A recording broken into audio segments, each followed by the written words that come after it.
And our next award is a special category. The Mahindra Spark the Rise campaign is a platform that propels innovation and entrepreneurship.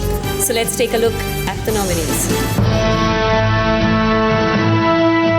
These are incredible stories from Mahindra's Spark the Rise campaign, a platform that propels innovation and entrepreneurship. The nominees in this category are Jodie Underhill. This British national initiated the mountain cleaners in Dharmashala. She picks up garbage in an endeavor to save the Himalayas from environmental degradation. Pramod Shinde, inventor of ePrashala, world's first interactive LED projector that runs on solar energy, specifically designed keeping in mind the needs of rural India. Rajneesh Jain. He created the pine needle gasifier, which taps the energy of pine needles to meet electricity requirements in the Kumaon region. Usha Rajagopalan initiated Puttanahalli Lake Improvement Trust. The citizens group took charge of restoration of the dying Puttanahalli Lake in Bengaluru. Vijaya Pastala, founder Under the Mango Tree.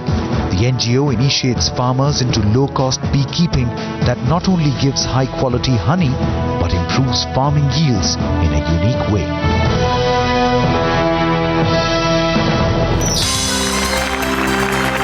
I'd now like to call on stage the Vice Chairman and Managing Director of Mahindra, Mr. Anand Mahindra, to announce the winners.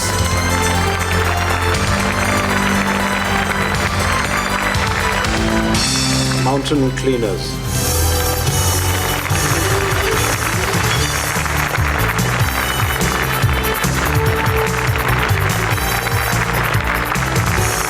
Good evening. Well, what an honour it is to be here. I know what you're all thinking. I'm not Indian. But I've been in love with this country since the moment I arrived here. India is my home, it's my heart, and my passion.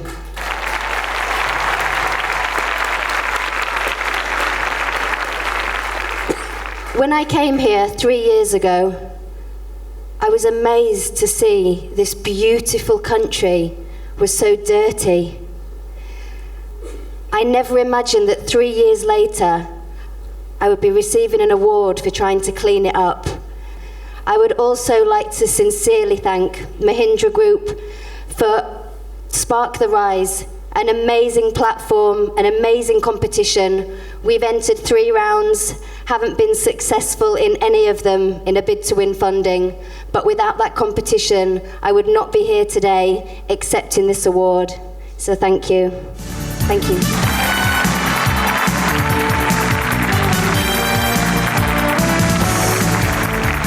And the second award? Mr. Rajneesh Jain.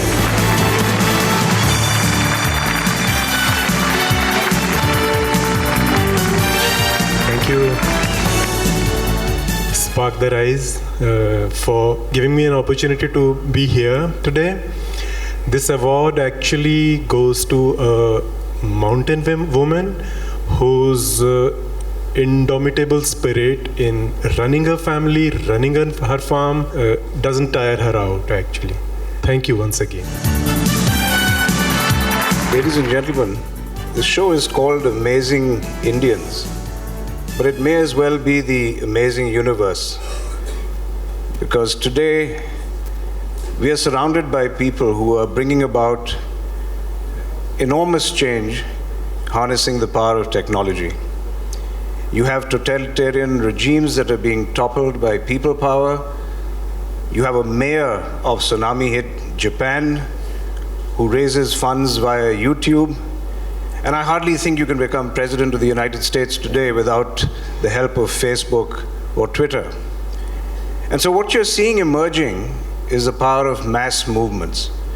Movements that come about because people are united not by caste or creed or by which country they belong to, but by the power of their ideas and by their passion.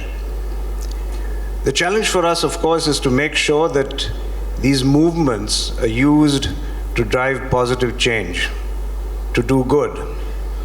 And that's what lies behind the Rise initiative at Mahindra. The tagline that you see there is embodied in this Spark the Rise initiative, which is simply a digital platform that we have created where we hope to empower people of the kind that you saw today to do good, to drive positive change. And we at Mahindra commit to drive that positive change by empowering people through our products and services to do more.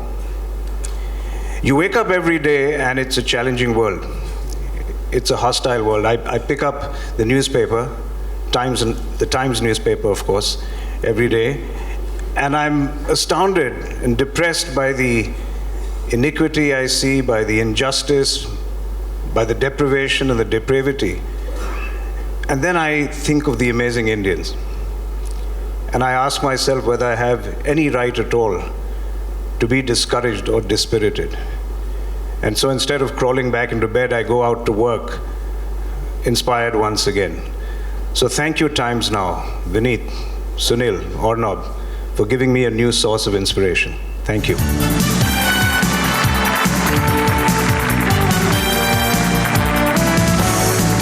Our next category is Educators of India. These are stories of teachers, people who have made it their life's mission to bring the magic of education to the underprivileged. The nominees in this category are Bhikkhu Sangasena, founder of the Mahabodhi School. He quit the Indian Army to walk on a different path to transform lives of the poor children in Leh and Ladakh. Chandrakant Singh founded the Chaitanya Gurukul. While living in Bengaluru, this IIT alumnus teaches children in his native village of Chamanpura in Bihar through Skype. John Devraj, founder of the Born Free Art School in Bengaluru. Believing art can be therapeutic for children, he is imparting education in a fun way. Shabnam Ramaswamy, founder of the Jagriti Public School. Despite threats to her life, she strives hard to give poor children equal opportunity in the poverty and crime-ridden Murshidabad. Dr. Shantuben Patel, founder of the Dhanvantri School. A pediatrician by profession, she returned from the United Kingdom and began a school for children with special needs.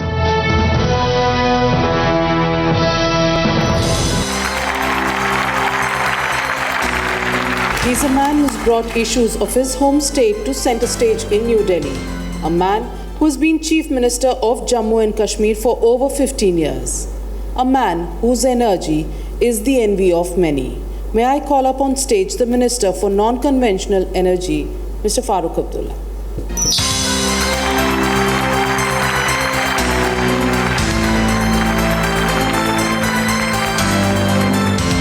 Educator of India, Ms. Shabnam Ramaswamy.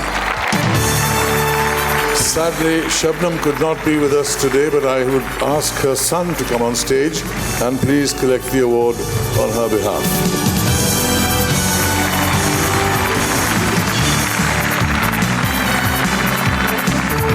I would like to thank Times Now. The school was started by my father and my mother in Delhi 15 years ago, and then in a slum called Motia Khan, which got demolished. After the demolition of the school, they went to West Bengal, where my mother was born, in a small village, and they started a small school in the village itself, and slowly it grew to this fantastic building.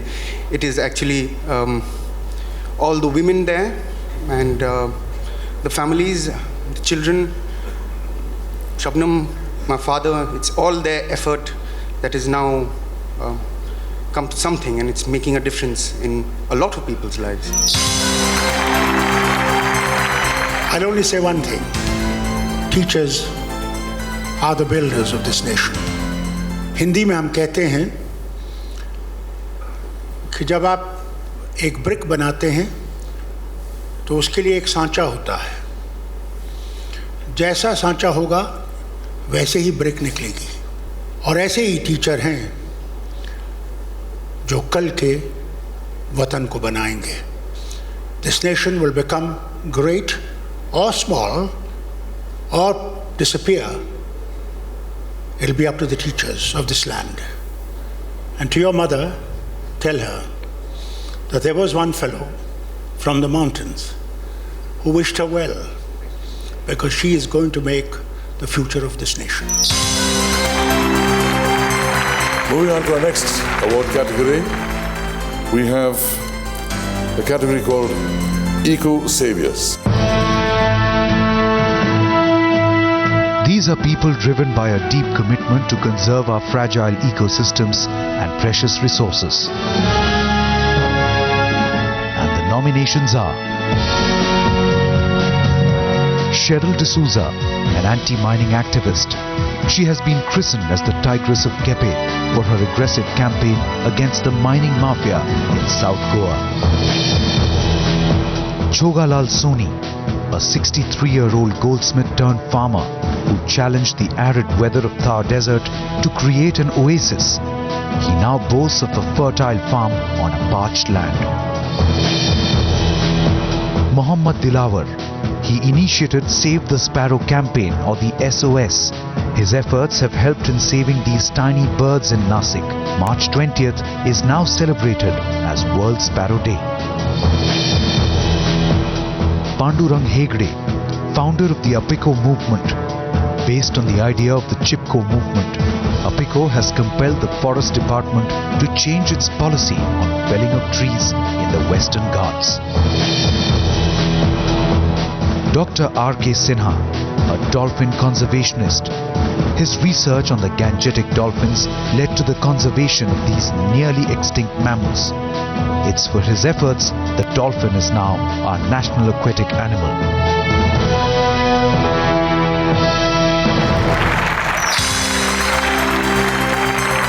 Jayanti Natarajan, India's Green Minister, Environment and Forest Minister. She's a friend of the media, and whenever you ask her a tough question, she answers with a smile. Can we have you on stage, please?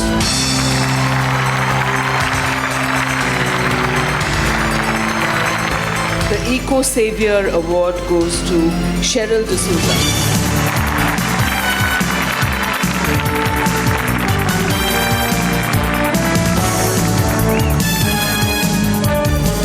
Good evening, ladies and gentlemen. I would like to think I got this award because my 84-year-old mother, my young daughter, and myself blocked the entrance of an illegal mine near our farm. A mine, I might add, ladies and gentlemen, that has destroyed 3 water springs and taken away 3 hills. It has destroyed our food, mine and yours. And it is slowly taking away my water. I might add that the mine was run by a politician who unsuccessfully tried to contest the elections a few years ago. I have a question to ask the lords and the ladies in Delhi. Will this mine be allowed to operate and take away the water after the elections? Ladies and gentlemen, we are Indians. We come with one of the greatest constitutions in the world behind us. I would ask you to please look into the moral fiber of our constitution. I asked the mandarins in Delhi today, have you turned my people into truck drivers, asking them to haul mud out of their village? Is that the only form of empowerment you can give? Thank you and good night. Good evening. I'd first like to thank Times Now for inviting me to participate in this truly inspirational experience where we rediscovered once again that every Indian is really extraordinary, and every Indian finds ways of doing extraordinary things in their own lives, and the fact that this is being recognized gives all of us hope to continue leading our lives in a better way, and in a way to serve our country in a better way. When I was first invited to this function, I thought I would come because for the first time, perhaps I may get an opportunity to speak at anything connected with Times Now without being interrupted by Ornab. And I actually feel extremely empowered. In addition to my original motivation, I feel extremely empowered by listening to all that happened. And I think perhaps of all the doom and gloom that everybody spoke about, of all the problems that Cheryl just spoke about, I want to say I don't speak for the Mandarins in Delhi.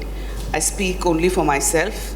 But you have to believe that everybody here, everybody out there is patriotic and will do the right thing.